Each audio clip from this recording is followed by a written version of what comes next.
The war within, silencing the voice of doubt. The voice you hear in the silence. When the world grows quiet, when there's no one left to distract you, what voice do you hear? It's not the voices of those who praise you or cheer for you. It's not the words of your loved ones urging you forward. No, the loudest voice in your mind, the one that drowns out all others, is the voice of self-doubt. It knows your weaknesses. It remembers every failure, every misstep, every word of criticism you've ever absorbed. It waits for the silence to creep in so it can strike. And when it does, it feels overwhelming. It feels personal. But here's the first truth you need to understand. That voice is not you. Self-doubt is not your identity. It's not your truth. It's a shadow cast by your fears, your past wounds, and your misplaced beliefs. It's an echo of the pain you've carried, nothing more. And echoes can be silenced. The birth of self-doubt. Self-doubt wasn't always with you. Do you remember who you were before the world tried to tell you who to be? You were fearless. You were bold. You dreamed without limits because the concept of failure didn't exist for you. As a child, you believed you could fly, not because someone taught you to, but because your spirit hadn't yet been caged. But somewhere along the way, that freedom was stolen. Maybe it was the harsh criticism of a parent or a teacher. Maybe it was the sneering laughter of peers. Maybe it was a single failure that hit you so hard you decided it was safer not to try again. And slowly, piece by piece, the voice of doubt began to grow. You can't do that. You're not good enough. What if you fail again? These words planted themselves in your mind, rooting deeper with every setback, every comparison, every moment of hesitation. And now, that voice has become so loud, so constant, that you've mistaken it for your own. But it's not. The lies of the inner critic. Self-doubt thrives on lies, feeding you distortions that feel real because they echo your deepest fears. It tells you that failure is final, that success is reserved for others, that you're unworthy, incapable, undeserving. And you believe it because it speaks with authority, with conviction. But here's the truth. That voice is a coward. The inner critic uses fear as its weapon because it knows it cannot face you directly. It exaggerates your flaws, downplays your strengths, and blinds you to your potential. It wants to keep you small, not because it hates you, but because it fears what you might become if you stopped listening. The voice of doubt only has as much power as you give it. So stop feeding it. Why doubt feels safe. Do you know why self-doubt has such a grip on you?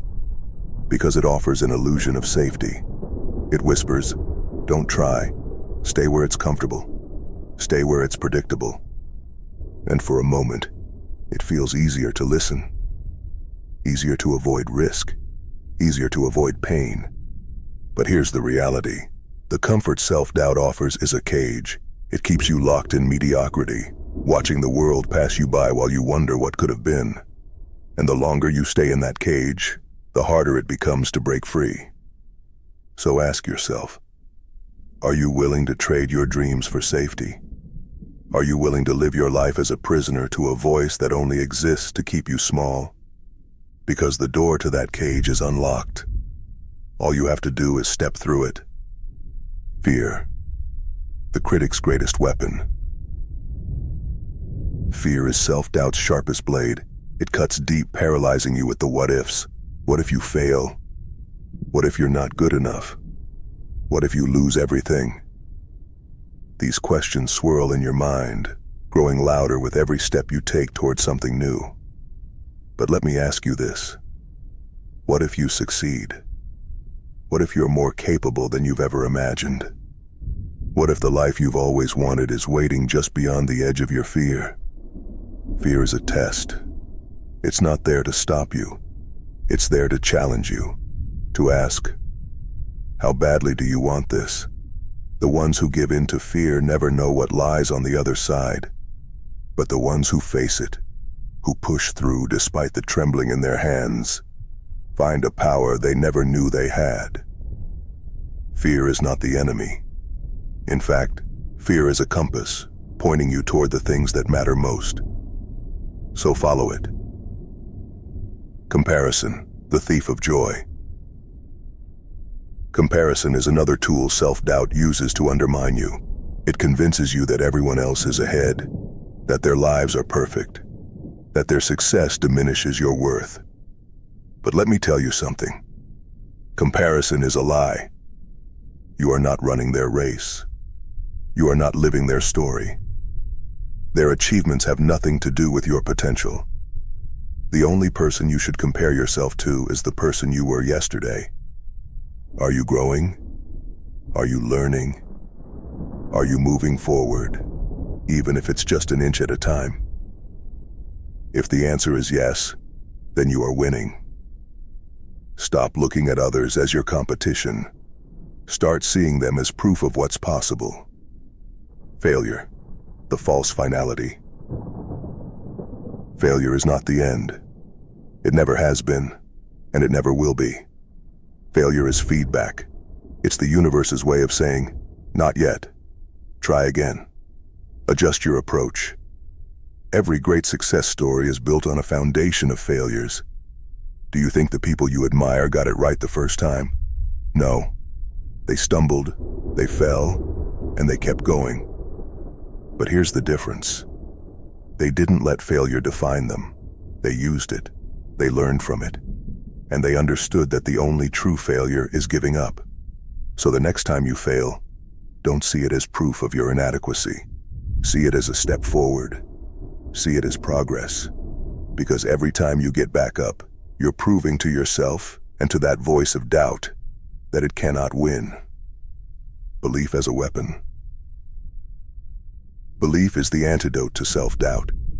It's not just a feeling, it's a choice. A decision to trust yourself even when the odds are against you. A decision to keep going, even when the path ahead is unclear. But belief isn't passive. It's something you have to cultivate. Something you have to fight for. You build belief through action, through small wins, through showing yourself, day after day, that you are capable. And here's the secret. The more you act, the quieter that voice of doubt becomes. It will never disappear completely, but it will lose its grip on you. Because every step you take, every risk you embrace, every failure you overcome, you're proving to yourself that you are stronger than it is. Your victory over doubt. Imagine this. The day will come when you look back at your life and see all the moments you almost gave up, all the times you let doubt hold you back. But you'll also see the moment you chose to fight, the moment you decided that your dreams were worth more than your fear, the moment you silenced that voice and stepped into your power. And on that day, you will realize something profound. The voice of doubt was never as strong as you thought it was. It only had power because you gave it power. And now, it's gone. The final call. So rise. Stand tall. Face the voice of doubt with unshakable determination. Tell it, you have no power over me. And then prove it, every single day. Because the life you want, the person you want to become is waiting for you. All you have to do is believe.